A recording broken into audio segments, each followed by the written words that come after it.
अपत्यम आरोग्यम ऐश्वर्यम सर्वम पितृकृपया लभ्यते. हो, संतती, चांगलं आरोग्य आणि ऐश्वर्य. बरोबर. या गोष्टी पितृकृपेनेच मिळतात. आणि यात एक इशारा पण दिलाय की जे श्राद्ध करत नाहीत त्यांच्या घरात या गोष्टींची कमतरता भासू शकते. अत्यंत महत्त्वाच्या स्तंभांवर लक्ष केंद्रित करते.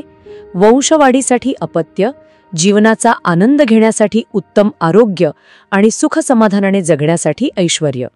आणि गुरुचरित्रानुसार या तिन्ही गोष्टींचा लाभ पितरांच्या कृपेशी जोडलेला आहे. जणू काही त्यांचे आशीर्वाद या मूलभूत गरजा पूर्ण होण्यासाठी आवश्यक असलेली अनुकूल परिस्थिती निर्माण करतात. आणि इथे श्राद्धाचा थेट उल्लेख येतोय. अनेकांच्या मनात श्राद्धाबद्दल फक्त एक वार्षिक विधी एवढीच कल्पना असते. पण गुरुचरित्र याला इतकं महत्त्व का देतंय?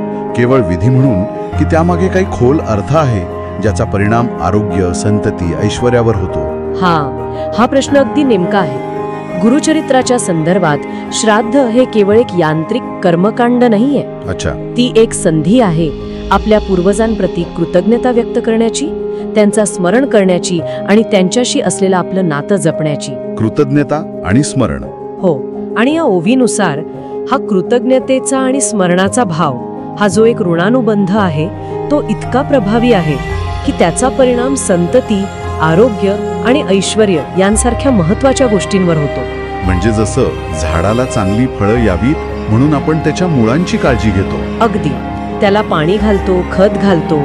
तसंच पितरांचं स्मरण आणि त्यांच्याप्रती आदर व्यक्त करणं हे आपल्या जीवनवृक्षाच्या मुळांना पोषण देण्यासारखं आहे असं गुरुचरित्र सुचवतंय. ही क्रिया आपल्या वर्तमानाला सकारात्मक ऊर्जा पुरवते. म्हणजे पूर्वजांचं स्मरण आणि आदर हे आपल्या आजच्या जगण्यावर थेट आणि सकारात्मक परिणाम करतं, अशी गुरुचरित्राची भूमिका आहे. हे खूप खोलवर विचार करायला लावणार आहे. निश्चितच.